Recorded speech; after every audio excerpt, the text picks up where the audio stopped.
Hey everyone, welcome to the M&R Show. I'm Ron, And I'm Malcolm.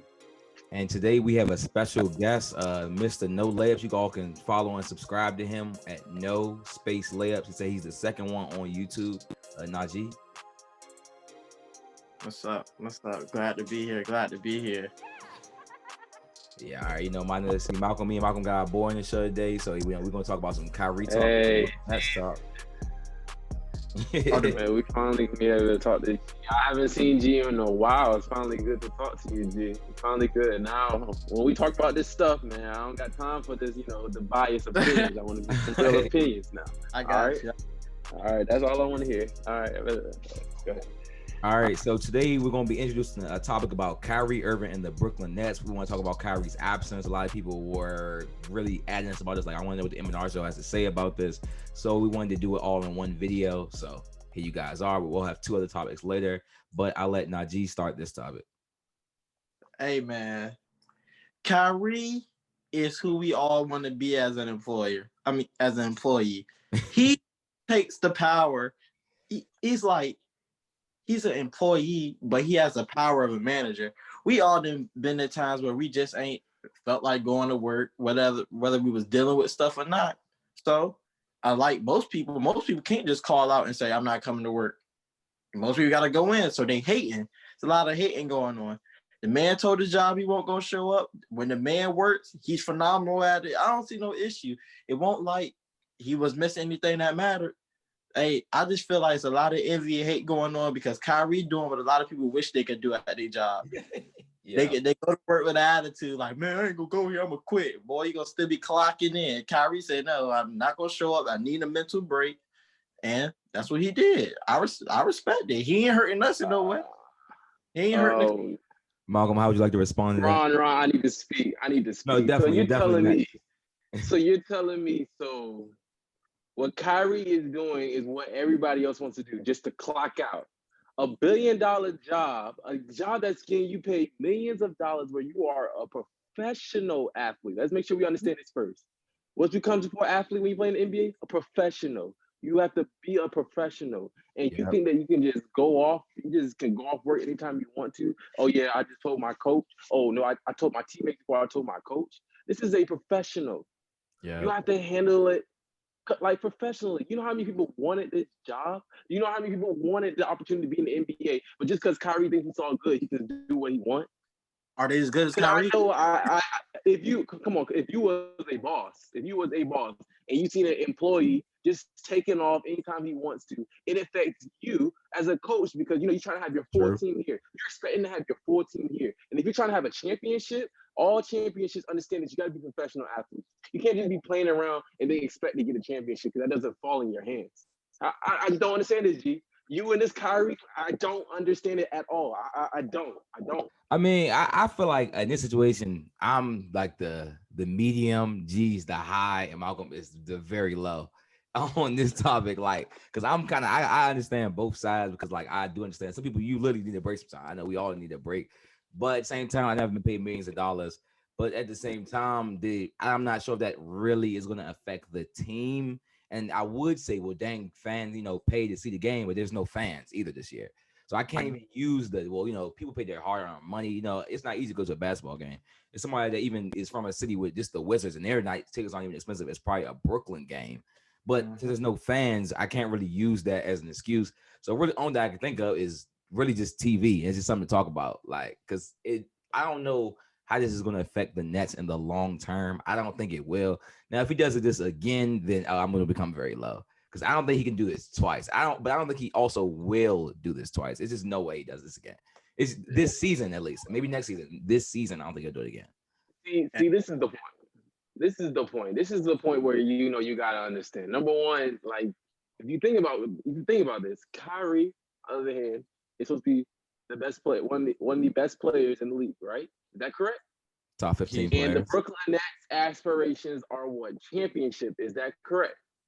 Right. So you understand that you bring in a guy like James Harden, who's a very big piece to bring in the puzzle. When you have to understand how you do the chemistry. G, you play basketball now. I know you play basketball. I know from a sorry Bayside team, but you did play basketball. Understand, when you bring a big piece and a big personality, it takes a long time for it to go together. And you know how the East is stacked, but East have all these teams who have been playing together for a long time, as the Indiana, you got Boston, you got Toronto, and all these things who have potential upset with Brooklyn Nets. It's because Kyrie is not trying to be able to be in games. You know he's not. You know he's injury prone. You know he's not going to last a full season. So why is he taking all these time off when he's going to affect the chemistry with his team?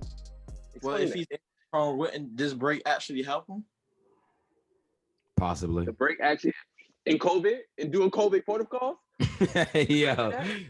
Well, he didn't get COVID. He didn't get COVID. You was out here following protocol and catching it. Maybe some people need to break protocol because he ain't getting nothing. Gee, I'm not understanding. It just shows me how y'all Kyrie fans think right now. Y'all think like Kyrie. Y'all really think like Kyrie. I don't know. I'm really weak. But I want to transition this really quickly. We want to talk about a little bit about the Brooklyn Nets. I'm going to start this one. They were my finals pick, regardless of James Harden or not. Everyone knows it's a big trade. They're still my finals pick, at least to make it out. We'll pick who's going to win or not at a later date. But I think they'll at least make it. I'm not sure if anyone can really even give them 7 games in the East. We'll see how seriously they take the playoffs. But I think you have 2 of the top 3 best players in every matchup. It's going to be hard for another team to win. So it's just in the East. East is actually, I think, is dang near the West this year with top talent. Like the top 45 teams are really, really good. I think even a team like the Miami that made the finals last year, I don't think they're even a top 14. So that tells you how good the East is. So that's just my take on Brooklyn, G. I mean, hey, man, what they say, the rich get what? The rich get richer. We already was going to make it with Kyrie and KD. We got James Harden. We got to win the finals. Like this isn't even a topic of discussion. I mean, really, James Harden. You can't stop it. You can't score with us. The name of the game is what did Uncle Drew say? It's about buckets. You got the 3 best scorers in the game. It's over. Like, and you gotta practice too. You gotta practice. You know what I'm saying? Practice makes perfect. Not just getting buckets. Like, nah, I'm playing. We talking about practice? Practice, like, nah, I'm playing. Right. Nah, I mean, I get it though. Chemistry is definitely important. We saw the Clippers, but my last thing on this topic is that they do play in the offseason. Like I know we've seen videos last like 6 years of these 3 guys, maybe not playing with each other at the same time, but all playing with each other. So I don't think it's the biggest, like the Kawhi and PG. I've yet to see a workout video. Like I just feel like it's just a different animal. I don't know. These are like I've literally seen James and Durant play multiple times. I know we've seen Kyrie and James play, and then Kyrie and Durant were working out last offseason. So it's just like, but this is NBA. Even the Clippers didn't work out together last year. So that, I mean, I'm not really worried about chemistry with that. Only thing that can really stop us is us knocking down our shots. But it's like, it's no reason why, if you cannot help on Kyrie, KD, and Harden, there's no reason why they shouldn't be able to get into a rhythm every night. And teams can't match that. They just can't. Yeah. But I understand. But y'all giving up a lot of points too. And, that's another thing too. Y'all not playing defense. And DeAndre Jordan, when he's actually in the game, he doesn't have any positive impact. He hasn't had any positive impact since the Dallas. No, not even Dallas. When he's in the Clippers. Chris Paul. So, and I was surprised to see that Jared Allen was the one that was actually leaving. I thought they would have kept Jared Allen, but that's Brooklyn Nets trying to get what they can get. Don't blame them. But I think that if y'all not making shots, y'all have to play some defense. And bringing Kyrie back, I don't know if it's going to help on defense. We'll see. But we all know that it really doesn't. So, yeah. All right. Well, you have something else to say, G? But, hey, it's going to be entertaining for sure. That's all I can say. It's going to be entertaining. It's going to be entertaining. You're right. It's going to be fun to watch. Yeah, I love watching the games already. I tell you that.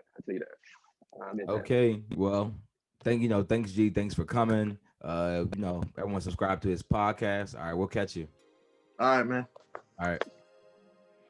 All right. Now, thank you all for waiting, and now we're back. So we have a new guest. This is Isaiah Kitt from the Isaiah Kitt podcast. You all subscribe to him on Spotify and Apple Podcasts, correct?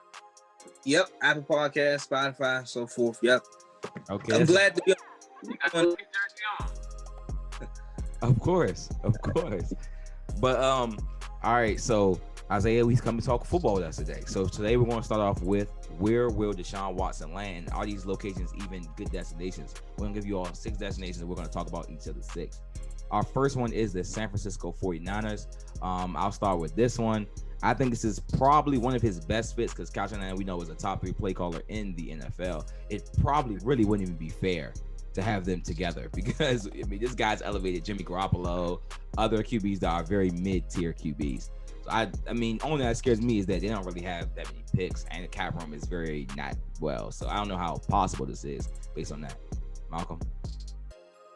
See, I think this would be a perfect pickup. It's it's just like a dream come true with a guy like Deshaun Watson, who is really a dual threat type of quarterback, and you bring him in a team with Kyle Shanahan is great. It's marvelous, and the fact that they already have this defense still. I know that Robert Saleh left, so I don't know how much of an impact that will be on that defense. So we have to see about that.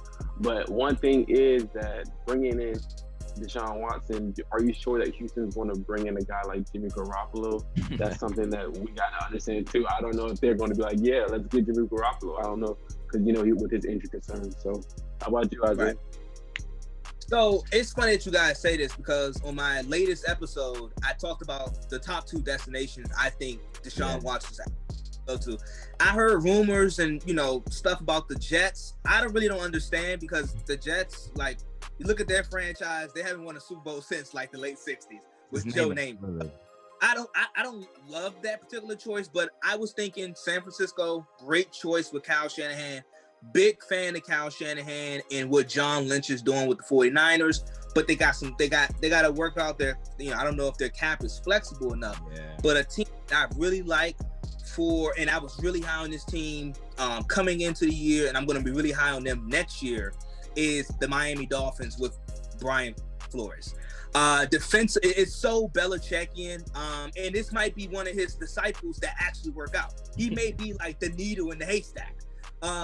Brian Flores, I love what he's done with this Miami Dolphins culture.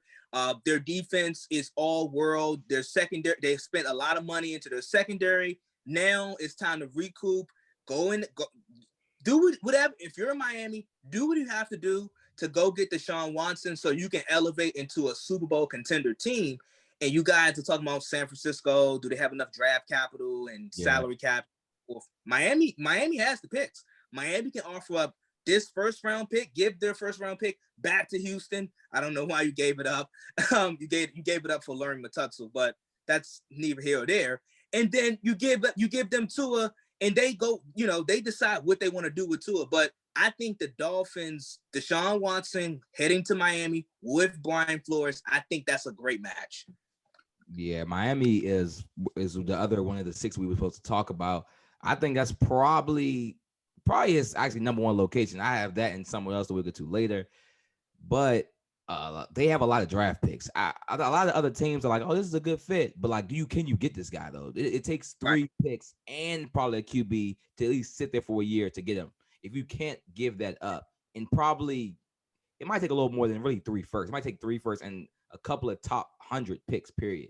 If you don't have at least 3 to 4 top 100 picks in the next 2 years, you probably can't contend for this guy.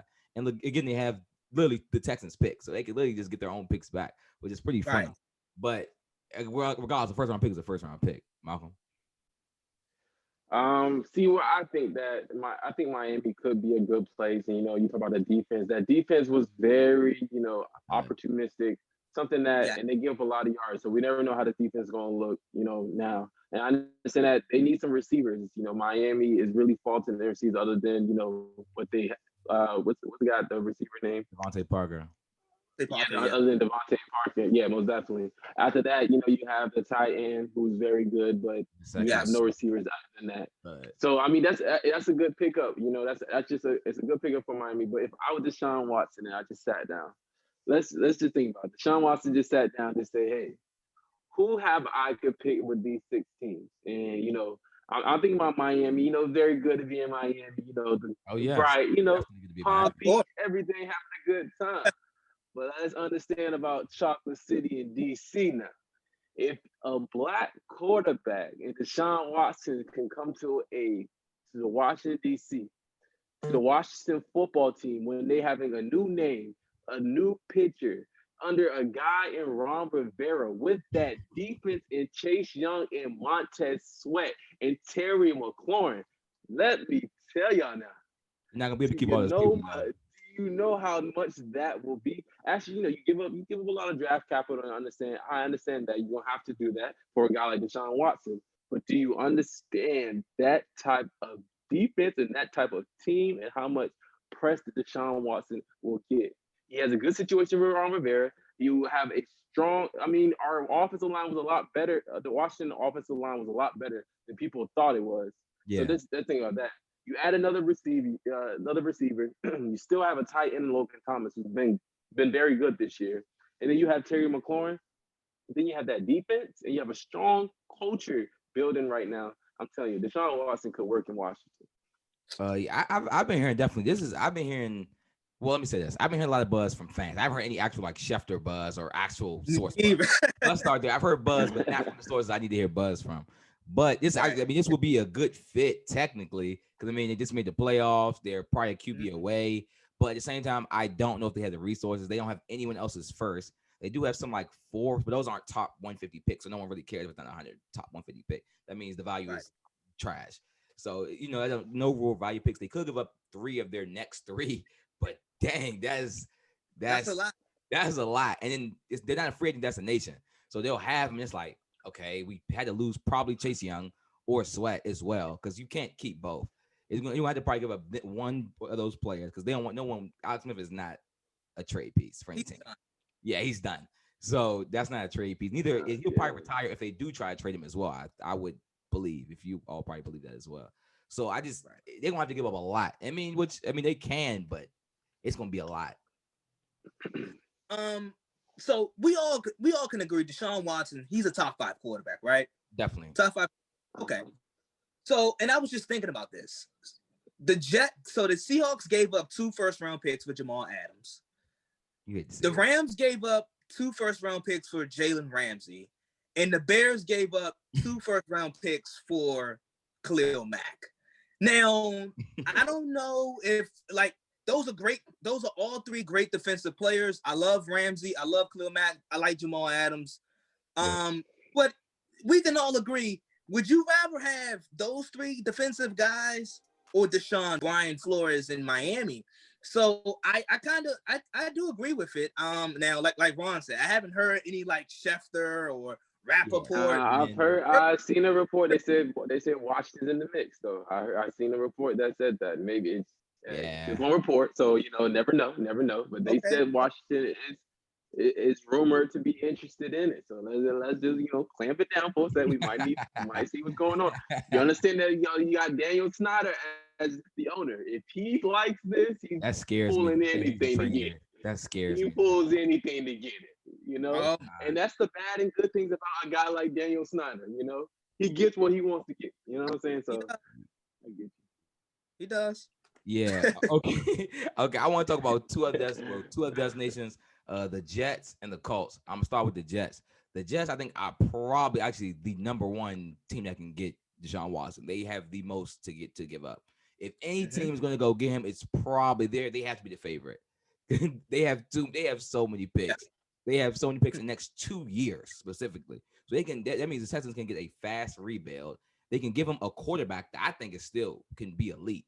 But you can get him and then draft another one and then let them battle for 2 years. So this is literally the best load that the Texans can get is the Jets. And the Colts is probably one of his best actual fits because elite O-line, weak receivers, but good running backs, good defense. Yeah. What do you think about those 2 destinations? I like those 2 destinations. I look at the Jets. Okay, let's just start with the Jets. The Jets are a team. They are in need of a quarterback. They've been trying to find like I said, they've been trying to find Joe Namath's replacement for years before we were all born. So, and they just haven't. Now, I do agree with you. I like Sam Darnold. I liked him coming out of USC. He was under Adam Gase. So we all know how that worked out. But I look at a guy like Sam Darnold and also all the draft capital that the Jets can give up. I would take that if I'm Houston. Because let's be honest, you're not going to get equal value back. You're just not going to get equal value back from Deshaun Watson. He's just that good. But you can get it. You can get picks, acquire picks from the Jets. You can then flip Sam Darnold. If you're not totally in love with Sam Darnold, you can have the number 2 draft pick, and you can take Justin Fields if you like Justin Fields, and flip Sam Darnold if you want for more picks. So the Jets, they're certainly the favorites to land Deshaun Watson.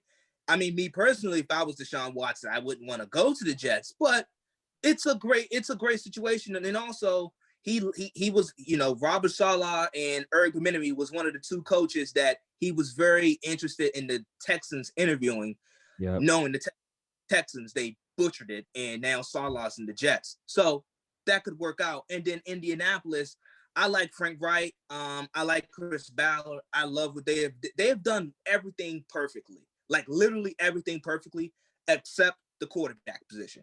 And this move can fill that void, and it can ultimately get them back to a Super Bowl level where they were with Andrew Luck. If you think about it, okay, you look at with the Jets, and I understand that he wanted to go with some other guy like Robert Saleh or Eric Bieniemy. But if you think about it, Eric Bieniemy looks like that he's holding out to the perfect job possible, and it doesn't look like he might not get a job this offseason. We never know. He might get a job, but he's looking for the perfect situation. Yeah. And then you have Robert Saleh. He is in the Jets, who just won 1 game. And at the end of the day, we're talking about Sam Darnold, but we know Adam Gase hasn't just been a good offensive became head coach. So it's just like, what are we waiting for? We could see there's potential in Sam Darnold. It's just been hammered down with a guy like Adam Gase. Shoot, Ryan Tannehill went to another offense and looked like MVP candidate. So you just don't know.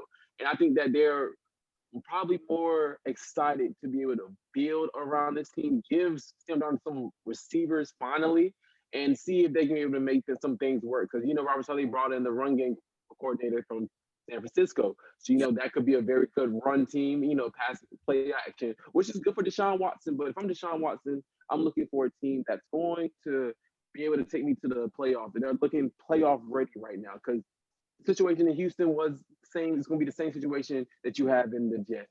Now, the Colts is a very good pickup. And y'all talked about how they sucked at the quarterback position, but I actually think they're doing great. If you think about it, what they're doing is building the trenches first, and we're building around the quarterback. So when we get our quarterback, it happens. If not, we're still going to be a competitive team with any quarterback that's starting right now. And I think that's a perfect approach for what Frank Wright and what everybody else in the Colts organization is doing. So I think that if you bring Deshaun Watson to there, that's the missing piece that they wanted. They want a situation like this.